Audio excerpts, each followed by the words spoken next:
नाजरीन, कंदकोट में पुलिस और रेंजर्स का मुसलसल ऑपरेशन जारी। 6 रोज में 11 खतरनाक डाकू सरेंडर कर गए। सरेंडर होने वाले डाकू अगवा बराए तावान और भत्ताखोरी में मतलूब थे।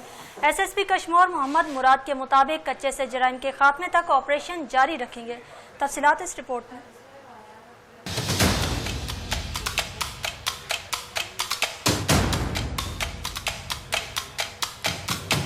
कंदकोट कच्चे में पुलिस और रेंजर्स की मुश्तरका कार्रवाइयां रंग लाने लगी। मुसलसल ऑपरेशन के बाद 6 दिनों में 11 खतरनाक डाकुओं ने खुद को कानून के हवाले कर दिया। तफसीलात के मुताबिक मस्बत नताइज 19 जनवरी से 24 जनवरी के ऑपरेशन के दौरान सामने आए। 19 जनवरी को कश्मीर घोट की कच्चे में 3 खतरनाक डाकुओं ने कानून के सामने हथियार डाले। सरेंडर डाकुओं में करमशर, भूरीशर और शाबान उर्फ शबड़ू शामिल हैं, जिनका ताल्लुक शर गैंग से है।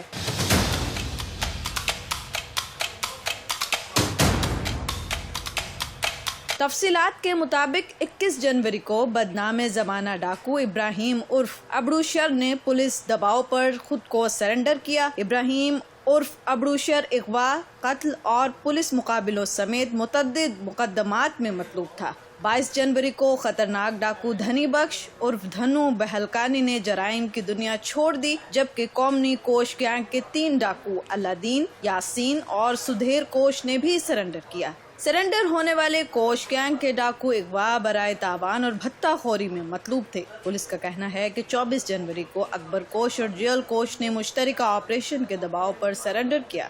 पुलिस, हसास इदारे और सिंध रेंजर्स कच्चे से जराइम के खात्मे तक ऑपरेशन जारी रखेंगे। एसएसपी कश्मीर मोहम्मद मुराद घांगरू का कहना है कि हम डाकुओं और जराइम पेशा अनासिर का मुकम्मल खात्मा करेंगे।